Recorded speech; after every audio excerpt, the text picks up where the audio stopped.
Hey guys, what's up? That one Andrew here. Welcome back to another one of these I don't know, chill topic discussion videos. Um oh, interesting. I got some background music playing. Persona 2, of course. Fantastic soundtrack. If you haven't heard it, go on YouTube, go on wherever you can find it and listen to it. And if you haven't played Persona 2, go play that game. But that's not what we're here to talk about today. Today, we're going to talk about this article that I saw, which is PS5 sales may exceed 200 million units as per Japanese analysis. What I want to do is I'm going to talk about this. I'm going to read the article, which was posted by Shubhankar Parijat. I hope I pronounced your name right. If I didn't, sincere apologies. And then after that, we're going to look at this other website that I pulled up, and then we're just going to discuss what I think about this and why I think this article might not be too far off from the truth, as insane as that sounds. But we will get into that afterwards. First, let's read this article. Down below it says, even when things have gone very wrong for them, like the PS3, especially in the early years, alright, let's not say the PS3 was a failure. At the end, it did fantastic. Not to mention Xbox had a year ahead of it. But I digress. Sony have managed to enjoy incredible sales for their hardware in the console market. The PS5 looks set to be yet another success story for them, especially coming off the massive successful PS4, but just how successful will it be in the long term?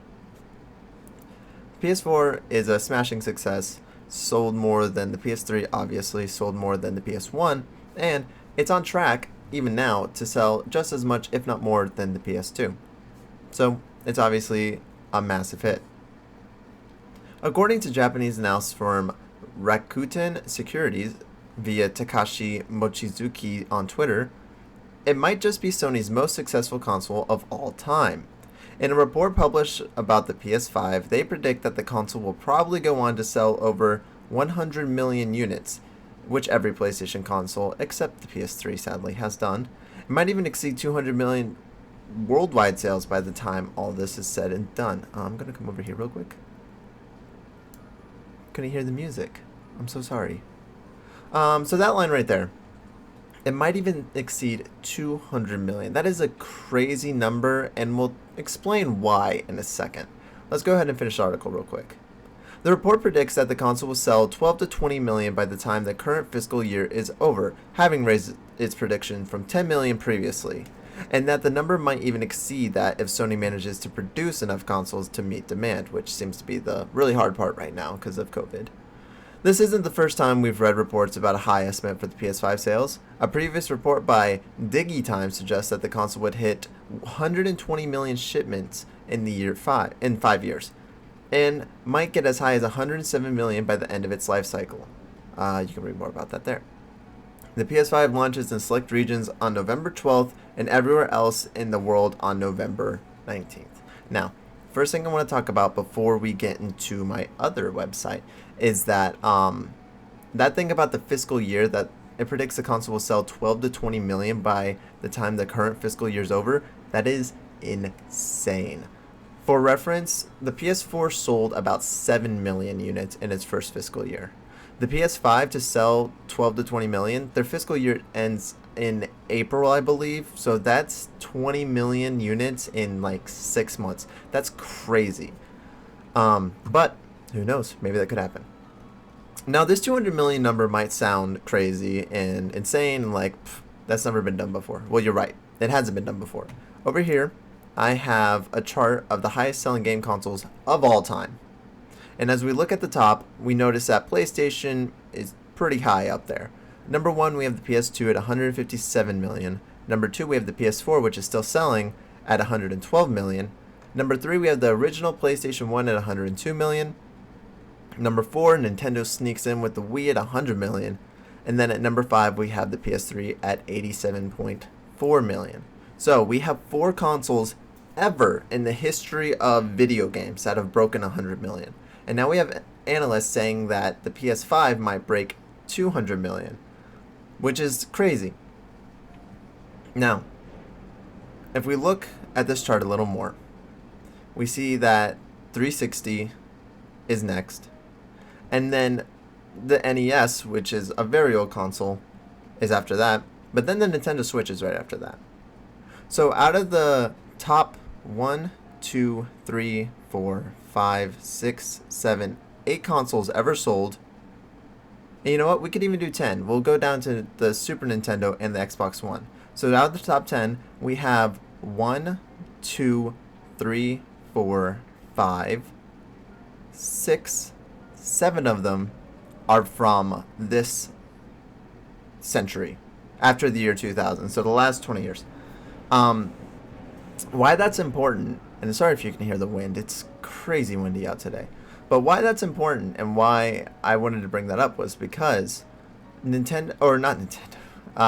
game sales have done nothing except go up. Market shares have only gone up since video games have been a thing.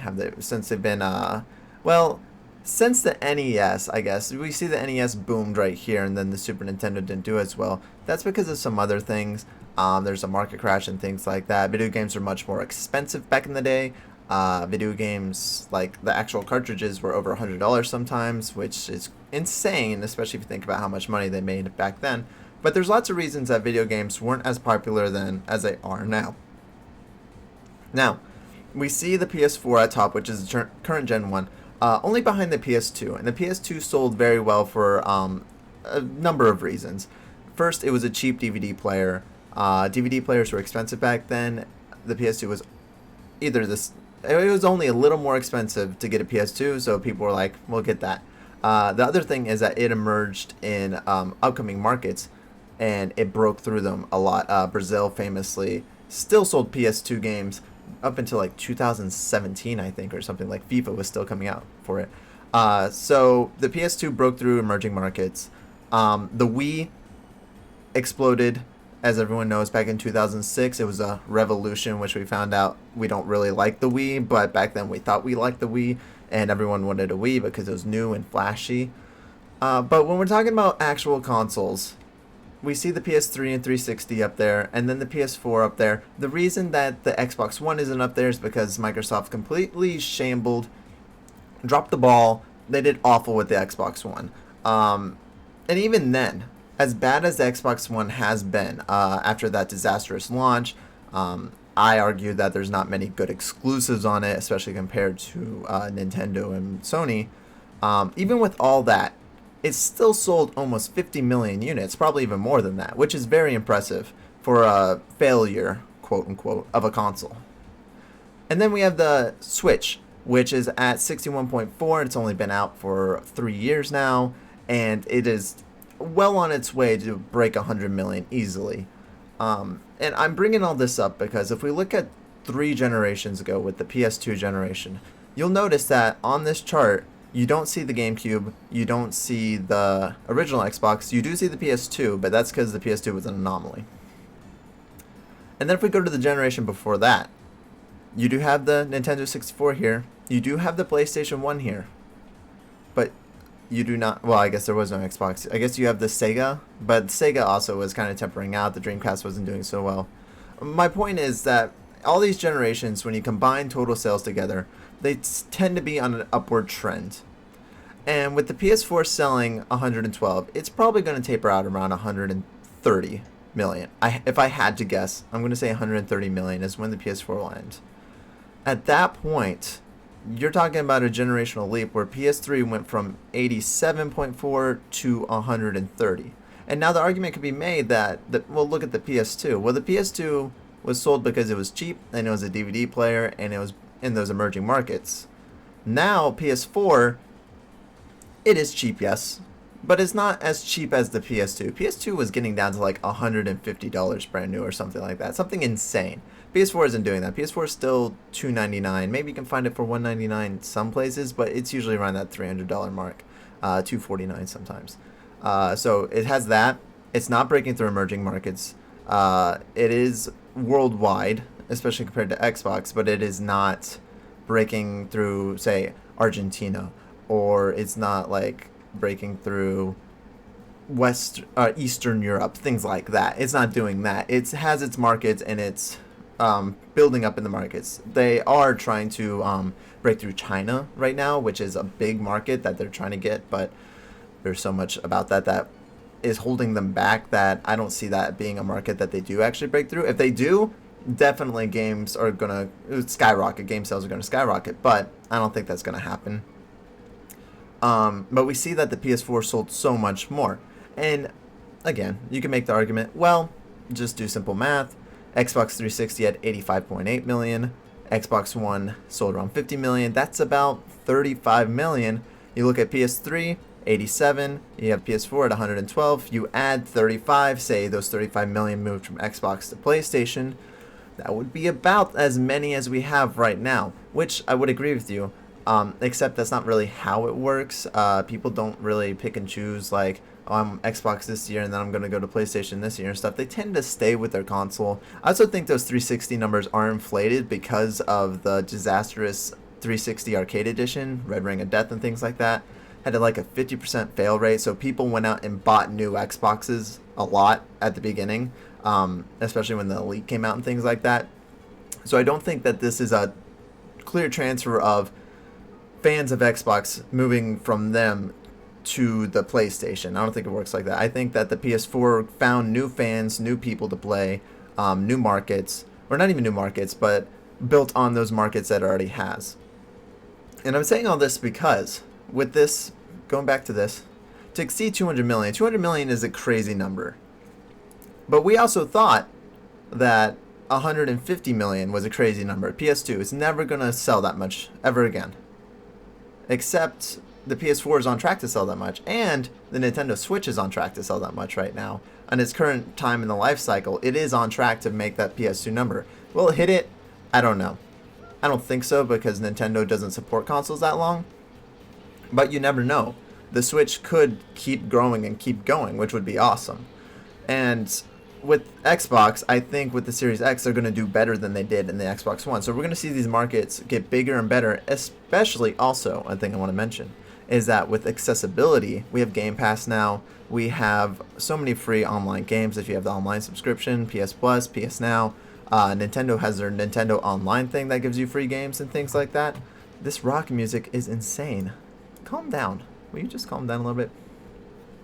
So we have those as well, making gaming more accessible. It's also not weird to play games anymore. Back in the day, back in the 90s, and even kind of the early 2000s, people didn't play video games. Gamers played games, dads played games, but people didn't play games. Now you got everyone playing video games. Everyone knows what a video game console is. Everyone plays them. Everyone has friends that play them, and then they come over and they play them. It's a thing that everyone plays now. And people know about it, and they're interested in it. And we have these cheap consoles. PS4, or PS5 is coming out at $399 for the digital version, but $399 is pretty cheap for a brand new console, cutting edge. And then, of course, we have to mention the Xbox Series S also, which is coming in cheap.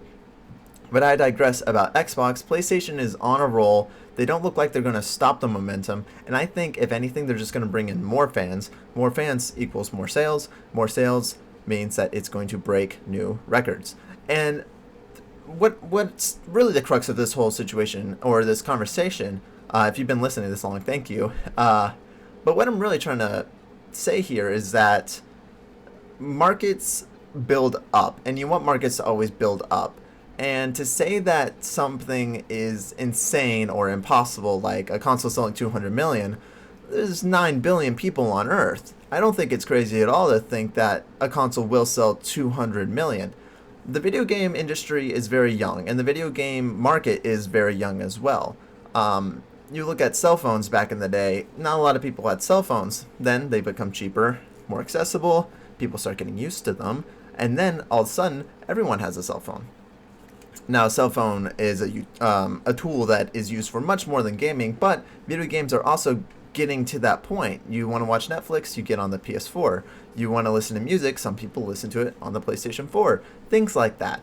Live sporting events, it's becoming the DVR box, which is what Xbox tried to sell it as and failed. But regardless of that, it is becoming that box in the living room that can do everything, plus play games. And I do believe that this next generation is really going to show what this market can do. It's going to tell us if this is going to stay a niche thing forever, which is kind of crazy saying that 157 million is niche, however you say that. But it is compared to other things. You compare it to iPads, it's sold way less than iPads. There are way more iPads in the world than that. You compare it to laptops, there's way more laptops. Now again, those things aren't used exclusively for gaming, which is the big hurdle that video games have to get over. But I do think that these markets are going to continue to grow, and I do think that PlayStation specifically is going to continue to grow massively. 200 million might be a little too bold right now, but I think that bold takes like that are going to be needed for the upcoming future if we want this industry and market to grow. But that's about all that I gotta say. I just saw this and thought it was interesting and thought it'd be fun to talk about, and I wanted to give my take, saying that I think it's totally possible that the PS5 will sell that many. I think that this first fiscal year, so up to April, is going to be the big teller if this is actually going to happen or not. If the PS5 sells 10 million units in its first fiscal year, I think that we're going to see a more tempered generation like normal. It'll probably sell around 120, unless of course the PS5 is broken and doesn't work or anything, then that's a whole different story. I don't think that's going to happen though. I think we'll see the PS5 sell around 130 million if it has that first fiscal year at 10 million. But if we see like 12, 13, 14 million, and even especially 20 million in that first fiscal year, we might be looking at a record breaker by far. And we might be seeing a console that gets to that 200 million mark. Anyways, that's it for this this video, I guess. This wasn't an episode or anything. It's just me talking. I hope you enjoyed it. If you like this, go ahead and like and comment. Subscribe if you haven't. Tell your friends about this channel. We're really trying to make it grow. We got the podcast going on. Go check that out. The Gaming Block and Doomed to Repeat, a history podcast. Other videos and Let's Plays are continuing. Unboxings all the time. I appreciate you all. I love you all. Thanks for watching. I'll see you in the next video. Goodbye. Oh, there it is. Stop recording.